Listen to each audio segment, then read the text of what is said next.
Chris Economy, the convener of the Media Space Roundtable discussion, where we discuss about local, state, national, and global politics. I tell people that care to listen, power is transcendent. If you are a governor today, a local government chairman, a commissioner, the president of a nation, you will not always be there. You will be gone one day. Highest, 8 years, you are gone. What kind of legacy are you ready to leave behind? Are you a tormentor to the people you are supposed to govern well, or you are bringing succor to them? It is so unfortunate and so painful that we have Nigerian politicians that travel to the developed nation. They see good roads. They see power, light, everything working. They see industry, everything working well. And they come to Nigeria, they close their eyes as if they don't know how to do the right thing. Ambassador Felix, sir, just about a month ago, Adams Oshomole on the floor of the Senate said something very profound whilst he was addressing the Minister of Works, David Umahi. He said to David Umahi, instead of constructing new roads, why not concentrate on the old roads that are in bad shape and let us repair them? As we speak, if you travel from Warri to Benin, you see that Warri to Benin, that's Abila Road. It's a no-go area. Just last week, I came back from Edo State. Part of the road is terribly damaged that vehicles can't pass. The most terrible thing we experienced was simple. You see, pregnant women who are backing their newborn baby, they have to come down from their cars to trek distance because the road is not motorable. And my question will be, we budget trillions of naira for this road infrastructure. Do you think that the Minister of Works should keep concentrating in constructing new roads while the old roads are bad? They are in bad shape. Make we tell ourselves the truth. Nigeria belongs to all of us. What is your take on this? Yes, I'm sure may since be a low voice in leaders because he's speaking truth, of course, speaking the regret truth. His Excellency Pompeo some to that in one of his speech. Vidumai is gallivanting, creating what is constructing a coastal road. Just in addition to the report that you just made, report reaching us, I'm talking live from Port Harcourt now, report reaching us is that people that left Lagos more than 3 or 4 days ago are being those they can cross to east, they can cross to that. These are roads we created or constructed years ago. We are maintaining. If can just maintain the rules we have, they are enough now to pray our service. So, in summary, why is a personal journey. He knows his part just now into making that project. And I will tell you, I was treated in part, project will abandon me. But he has decided.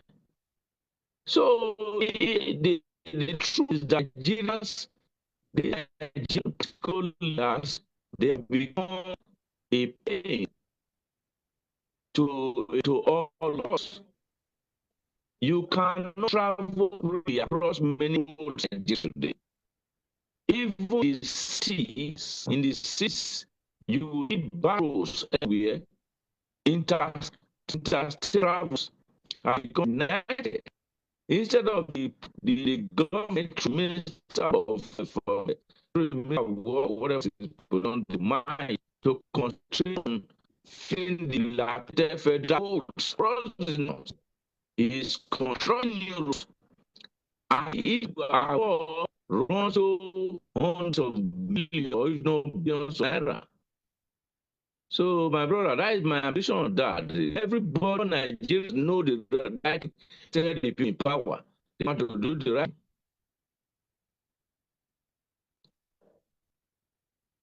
If the truth were to be told, until governments and the citizen begin to stand up to responsibility, we will remain where we are.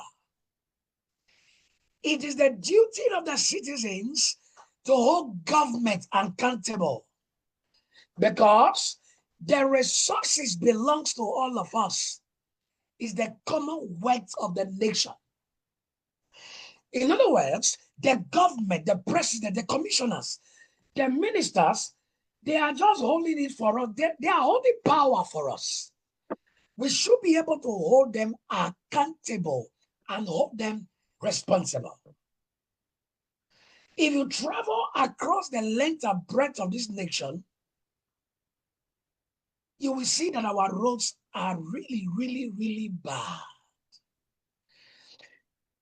Another question I want to ask, whilst we begin to round up this section. Government will tell you it is rainy season. That's why they are not constructing. My question has always been, what happened to the dry season that we had all the time? What happened to the dry season?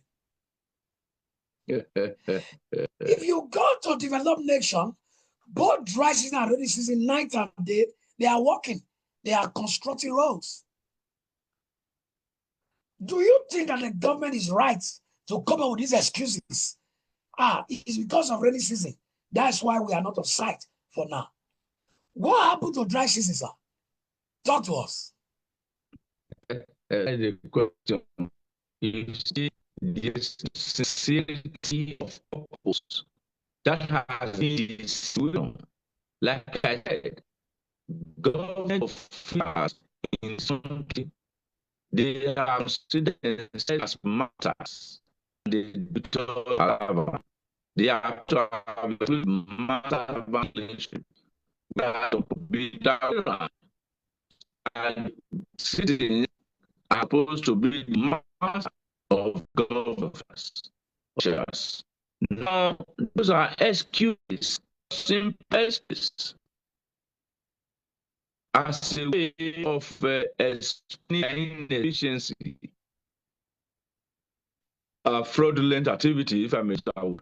The truth is, the governments are not, the government, which most times are not there. As long as you engage on individual basis, each time you engage in government figures, you see the to tell them they are always the density, always saying way what is visible, the blind and put to death. They are not really listening. They may not be behind.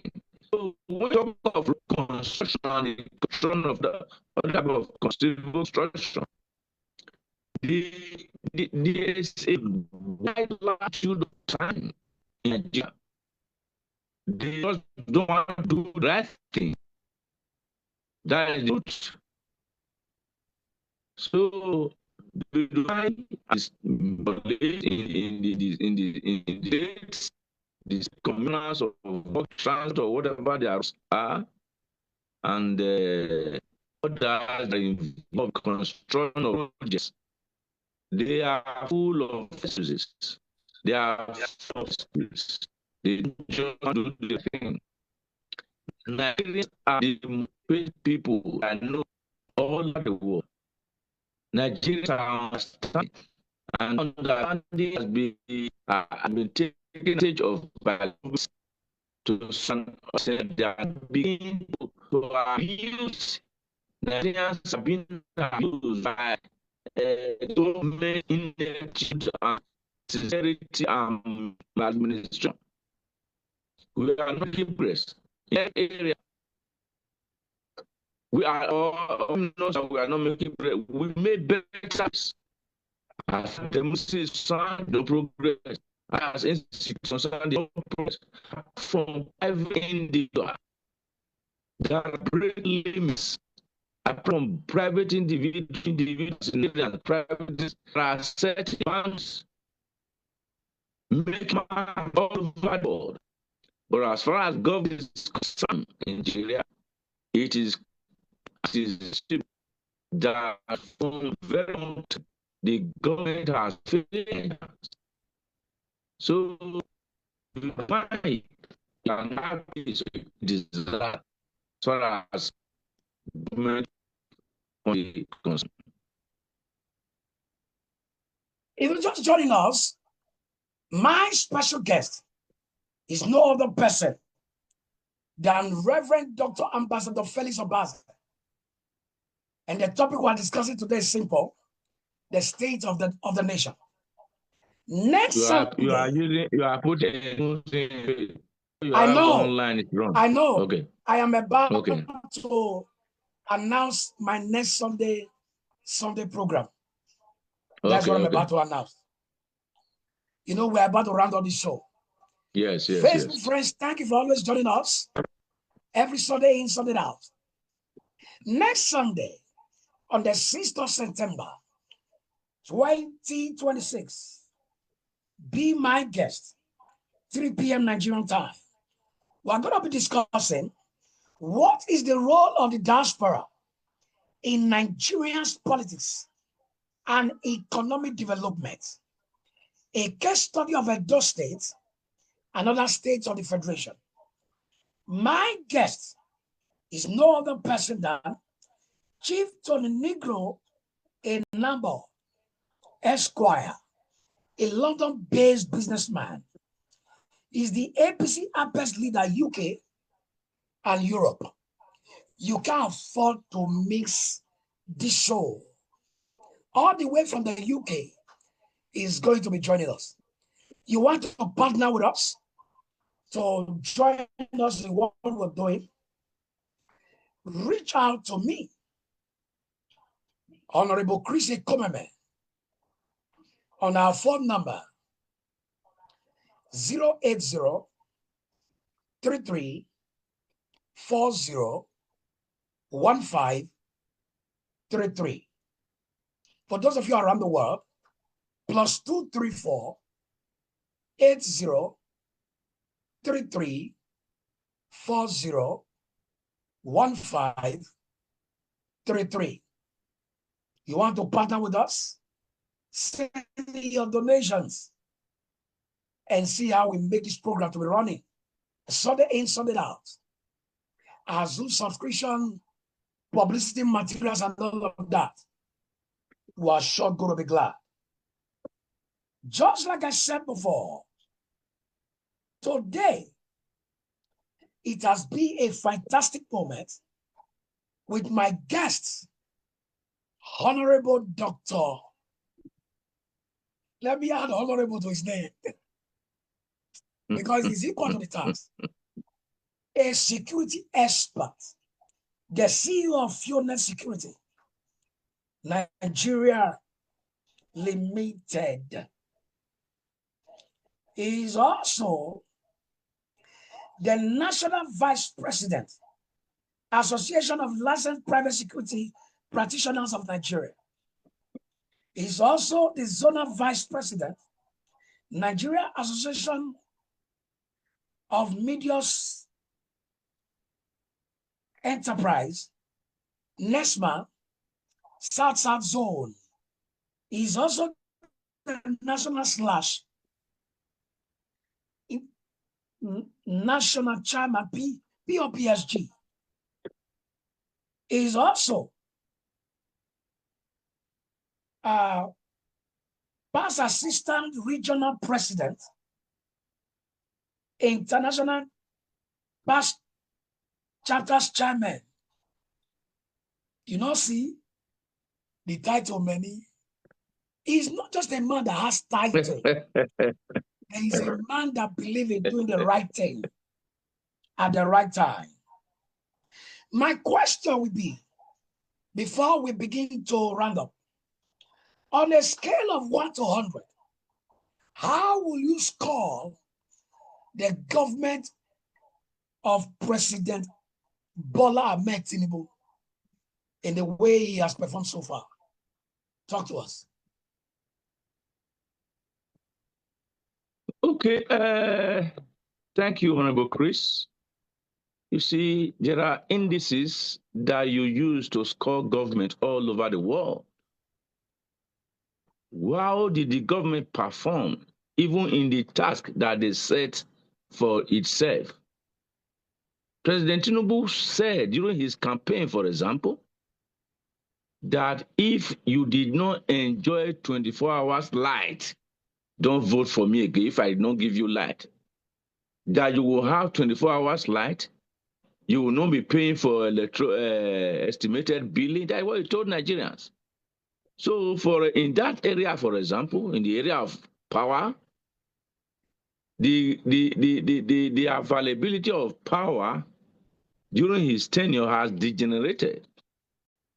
Nigeria was said to have been producing, I can't remember the exact figure of megawatts of electricity. It has reduced. So in the area of power and energy, even himself will call himself zero. Then the next area, yes, sir. If you ask him now, as a matter of fact, we were hearing recently that they have installed solar system in the presidential villa in Aso Rock. I don't know how far that is, but it was on the news. So then you go to the area of security.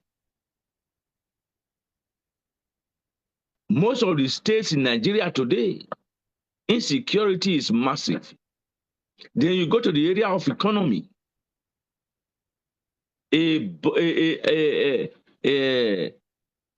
One bottle of water now compared to the price that it was in 2023. So these are the area. You go to the area of transportation. You go to the area of housing. He has not fared well in any of these areas. Don't you think that you are not being fair to Mr. President? Because the dollar equals to Naira is doing very well. Don't you think you are a little bit biased against the administration? Listen, Honorable Chris, that is the problem we have in Nigeria. The dollar equal to Naira is doing very well because it has stabilized at about $1,400 Naira to a dollar. That is the stability the government is boasting of. Now, how much was it when he took over? He took over at when a dollar was 350 Naira. And by his activities, he moved to 2,000 Naira to a dollar. And he has managed it now to come to about 1,400 Naira to a dollar. What makes it, so is that a progress? That is no progress, sir. What is the cost of petrol when he came on board? How is the cost now? What is the cost of a bag of rice when he became president? What is the cost now? Was there any affliction from God to us? Was there any natural disaster in Nigeria? Was there war in Nigeria other than mismanagement of government? So when you are saying, they will always claim, and the people that are apologetic and sympathetic to the government will say they have done well. And they are blowing their trumpet because the dollar is stabilizing at 1,300 to 1,400 naira to a dollar. Whereas when he came on board, it was less than 400 naira to a dollar. So, my brother, the truth must be told. The truth must be told. And the government, if they want to be sincere to themselves, they will know that they have not done well. Thank you. If the government want to be sincere to themselves, according to my guest, they will know that they have not done well. Just like as it is our custom, every opinion or everything that our guest said on this show is their own opinion. This has nothing to do with the opinion of Honorable Chris roundtable discussion. They have right to express themselves as Nigerians. As we begin to round up, sir, what is your advice to Nigerians watching from around the world regarding the current economic situation? What is your advice to that market woman? What is your advice to that man who is battling with the economy? What is your advice to them? Okay, my advice is simple. We must keep hope alive. And there is no other option. Never say never. Don't get buried until you are dead. And when there is life, there is hope. You must keep believing that Nigeria will be better. We must keep believing that a new Nigeria is possible. These governments that have been in power, they have not helped Nigerians in any way. But then we cannot lose our hope. So that's my advice. Whatever you are doing, keep doing it better. Keep trusting God. And everybody should ensure that in the forthcoming elections, they get involved, they campaign, and they vote for the right candidate. Thank you. Before I take your closing remark, my name is Honorable Chris Ekomeme, the convener of the Media Space Roundtable discussion, where we discuss about local, state, national, and global politics. We also discuss entrepreneur, real estate, as it has to do with human life. Don't ever forget this. You won't always be alive. What will you be remembered for when you're long gone? Next Sunday by 3 p.m. is going to be another powerful moment, 60 minutes with Honorable Chris Ekomeme, where my special guest will be joining me all the way from the UK. We'll be discussing a profound topic, the role of the diaspora in Nigerian politics, and those states as a case study and other states of the Federation. My guest have been no other person than Reverend Ambassador Dr. Felix Obaze, the CEO of FioNet Security. In your closing remark, what do you have to say? Talk to us in your closing remark. Okay. In my closing remarks, I want to thank everyone, and I want to say let's keep our hope alive. Nigeria is a great land. By the grace of God, I've traveled a few countries all over the world. Nigerians are celebrated everywhere they go. But unfortunately, we've not had good leadership. So, but then we cannot lose hope. So let's keep hope alive. Let's trust. Let's do our best as citizens and expect a good nation. Thank you. Let's keep hope alive. Let's do our best and expect the best from this country. Don't ever forget to pray for the government of Nigeria. It was the Holy Bible that said every government that be is enthroned by God. It's our duty to make sure we pray for them so that they will govern us well. Thank you so very much, Ambassador Felix Obaze. We are going to bring you again and again and again. It was a great time. It was a wonderful moment. This is me signing out. Honorable Chris Ekomeme. Bye-bye, everybody. Bye-bye. Bye-bye. Thank you. Thank you.